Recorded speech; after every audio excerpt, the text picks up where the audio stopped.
Hello, this is इनकमिशन you're watching इनकमिशन classes.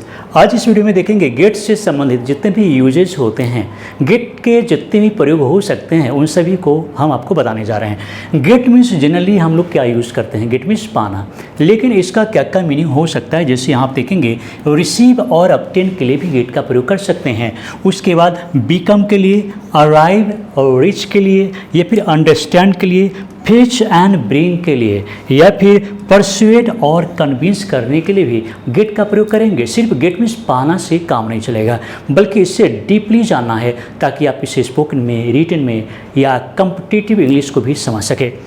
यहाँ पर देखेंगे कि गेट के बाद में कैसे पास्ट पार्टिसिपल का यूज़ करते हैं, गेट के बाद में कैसे एडजेक्टिव का यूज़ करते हैं और इसका मीनिंग क्या होता है। जैसे get excited, get angry, get tired, get nervous, get lost, get frustrated, get happy, get confused, get disappointed, get scared. इन सभी का क्या मीनिंग होगा और कैसे इसका यूज़ करेंगे, इन सब को इस वीडियो में एक एक करके जानेंगे। इस वीडियो के अंत में हम आपसे क्वेश्चन भी करेंगे, तो ज़रूरी है कि आप मेरे साथ बने रहिए।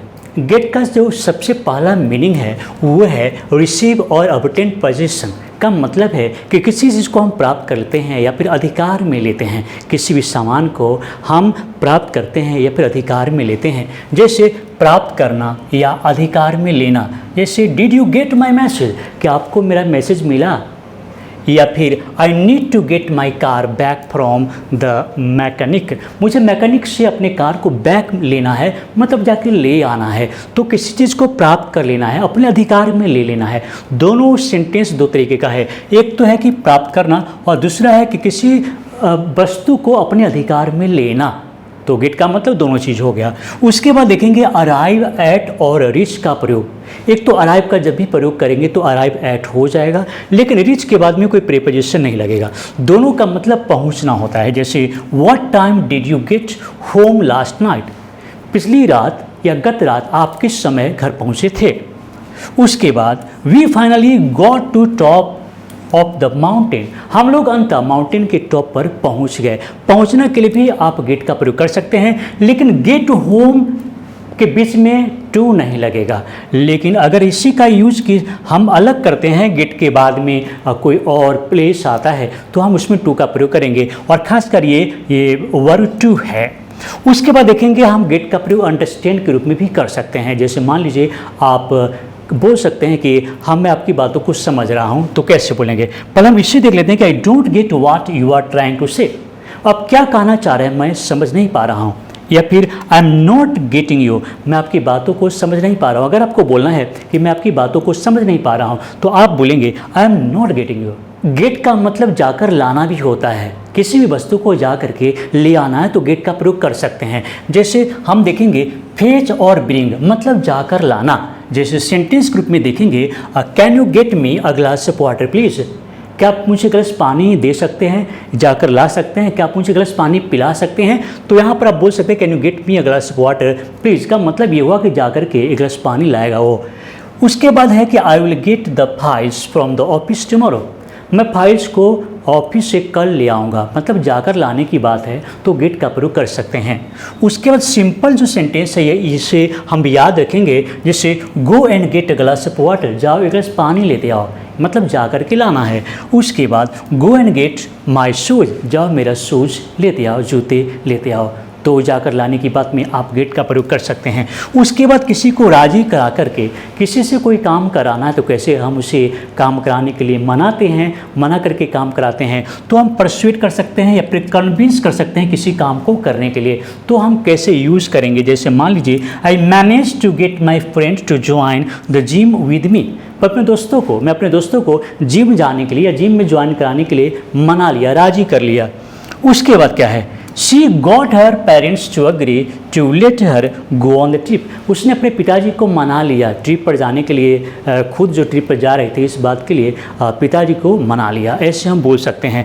तो पेरेंट्स को मतलब माता पिता को, तो हम क्या करेंगे, हम गेट का प्रयोग कैसे करेंगे, परसुएट के लिए भी कर सकते हैं, कन्विंस के लिए भी कर सकते हैं, और आपको बता चुके हैं कि हम अंडरस्टैंड के लिए भी कर सकते हैं। गेट का प्रयोग जो है हम पॉजिटिव वर्ब में भी करते हैं। जैसे मान लीजिए कि आपको कोई काम करवाना है किसी से, से एक तो मना लेते हैं किसी काम को करने के लिए, लेकिन दूसरा क्या है कि किसी को हम प्रेरित करते हैं करने के लिए। कैसे होगा सेंटेंस में, जैसे उसका हिंदी क्या होगा, करवाना, किसी काम को करवाने के लिए हम गेट का प्रयोग करेंगे। लेकिन रूल क्या होगा, गेट के बदले हैव का प्रयोग भी कर सकते हैं। ऑब्जेक्ट और पास्ट पार्टिसिपल का मतलब वर्ब थ्री का प्रयोग हम करेंगे। सेंटेंस कैसा होगा देखकर समझेंगे। जैसे I got my car repaired, मैं अपने कार को रिपेयर करवा लिया, मैं अपने कार को रिपेयर करवा लिया, मतलब कोई काम करवाने की बात हम कर रहे हैं। She got her hair cut at the salon, उसने अपने बालों को सैलून में कटवा लिया। नेक्स्ट है she got their, they got their house painted, उन लोगों ने अपने घर को पेंट करवा लिया।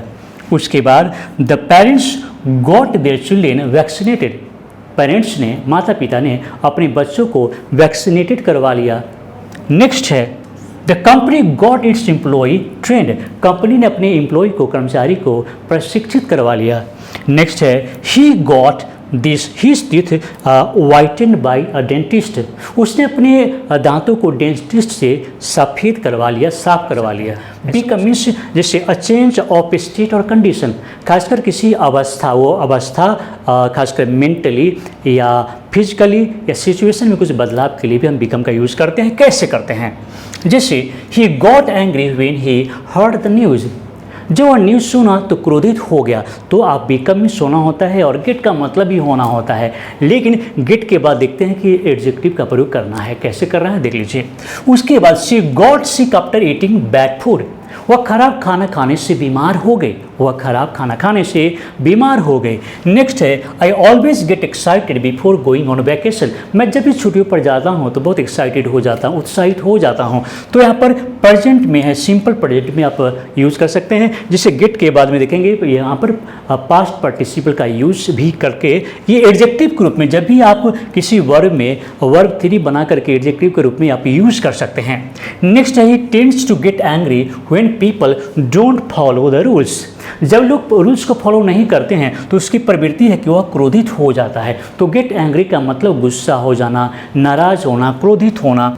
यहाँ पर है कि after a long day, after a long day at work का मतलब है कि वो काम में अधिक समय लगाने के बाद I get tired and just wanted to relax, मैं बिल्कुल थक गया। गॉट टायर्ड का मतलब थक गया और बस रिलैक्स करना चाहा। नेक्स्ट है आई ऑलवेज गेट नर्वस, मैं तो हमेशा नर्वस हो जाता हूँ बिफोर गिविंग अ प्रेजेंटेशन, जब भी प्रेजेंटेशन देना होता है तो मैं हमेशा नर्वस हो जाता हूँ। आई टूक अ रॉन्ग टर्न, मैंने गलत टर्न ले लिया, गलत रास्ता अपना लिया। And got lost in the city, और मैं सिटी में भूल गया, मतलब रास्ता ही खो गया।